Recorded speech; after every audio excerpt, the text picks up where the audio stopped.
La sexualité humaine.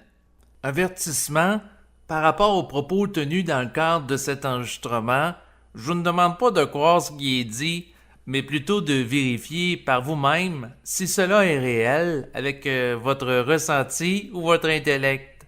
Bonne écoute. La sexualité est programmée chez les êtres humains sur le plan biologique pour favoriser leur reproduction. Comme l'être humain de l'époque présente sur Terre dispose d'un corps physique ayant une durée de vie limitée dans la matière, la reproduction sexuée a été développée pour qu'il y ait continuellement des naissances sur le plan matériel qui compensent pour les mortalités. Elle vise à ce qu'il y ait un renouvellement constant de la population terrestre pour permettre aux âmes de s'incarner et de se réincarner dans les corps physiques humains.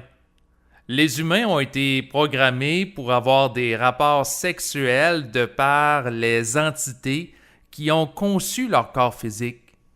L'humain n'est pas le fruit d'une évolution hasardeuse, mais plutôt le produit d'entités qui l'ont conçu délibérément.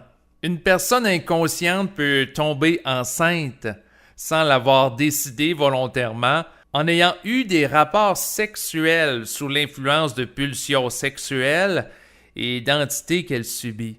Elle n'a pas ou peu de capacité de contrer ces influences car elle ne s'est pas dotée d'une force de volonté individualisée qui peut s'y opposer. Par contre, une personne consciente devient enceinte seulement lorsque cela fait son affaire à elle de l'être et qu'elle le décide. Lorsque la personne s'avère consciente, elle fait une gestion intelligente de son énergie sexuelle, c'est-à-dire en fonction de sa volonté individuelle qui bénéficie de l'éclairage de l'esprit. Dans ce deuxième cas, l'expression de sa volonté individuelle est plus importante que l'influence venant des pulsions sexuelles et d'entités sur son comportement. La personne consciente peut décider le moment qu'elle va avoir des enfants ou non en exerçant sa volonté individuelle. Elle fait une gestion lucide de sa vie. Elle peut utiliser des moyens de contraception lorsqu'elle sent qu'elle n'a pas la vibration d'avoir des enfants. Elle ne ressent pas de culpabilité d'agir ainsi parce qu'elle ne nourrit pas de croyances religieuses ou morales ou culturelles dans sa psyché. Elle gère sa vie sexuelle d'une manière totalement individualisée. Quelqu'un qui devient conscient et qui intègre le principe de l'amour ne sera pas intéressé à avoir des enfants dans un contexte où il ne pourra pas être respectueux à leur égard, c'est-à-dire de leur offrir une qualité de vie et de répondre de manière adéquate à leurs besoins. Cet individu ne cherchera pas à imposer des souffrances inutiles à d'éventuels enfants. Sa priorité ne sera pas d'avoir des enfants à tout prix, mais d'être bien dans sa peau d'abord. Il sait que s'il a des enfants qu'il n'est pas bien dans sa peau, il est fort probable que ses enfants éventuels soient susceptibles de le ressentir et d'en souffrir. L'individu qui se conscientise va chercher à régler ses problèmes de santé mentale et d'ego avant d'avoir des enfants pour ne pas qu'ils en souffrent par la suite et soient carencés. Par exemple, il va chercher à régler ses problèmes de consommation de drogue, de violence et d'alcool s'il en a avant d'avoir des enfants. Aussi, il ne voudra pas avoir des enfants avec n'importe qui et pour n'importe quelle raison. Par exemple, une personne consciente ne cherchera pas à avoir des enfants avec une personne alcoolique, violente et toxicomane, dans l'espoir que l'enfant va lui donner de l'amour à elle et son partenaire pour combler leurs carences affectives et les rendre plus équilibrés. Il faut que les individus soient d'abord équilibrés avant d'avoir des enfants parce que leur venue ne va pas régler leurs problèmes personnels par magie. Les partenaires sexuels conscients voulant avoir un enfant auront consciemment des rapports sexuels dans cette optique, soit avec une intention commune et claire à cet égard qui est en harmonie avec la vibration de l'esprit.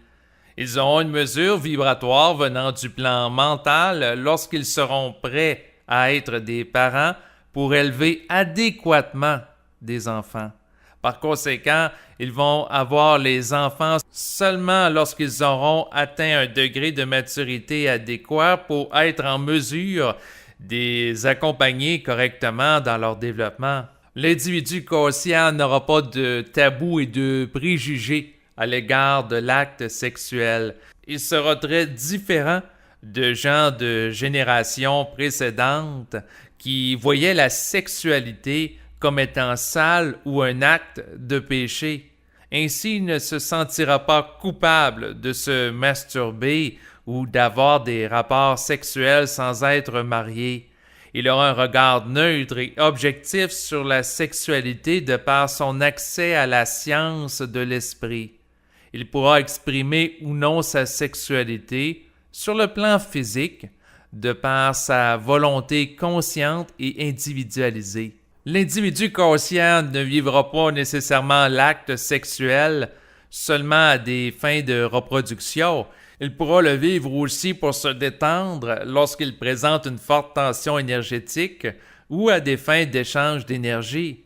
L'individu conscientisé ne cherchera pas à nier l'expression de la sexualité comme l'ont fait et le font encore certains maîtres religieux ou moines.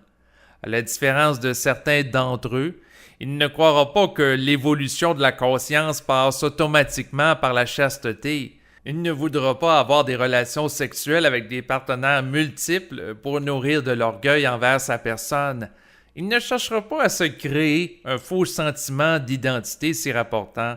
Il ne sera pas intéressé à croire ou à prouver des choses à lui-même ou aux autres à l'égard de la sexualité. Il va plutôt vivre sa sexualité, pour lui, selon sa vibration, dans le moment présent. L'individu conscient a la capacité de faire une lecture vibratoire de la personne avec laquelle il a l'intention d'avoir une relation sexuelle. Il peut évaluer le type de vibration qu'elle dégage et son niveau d'évolution.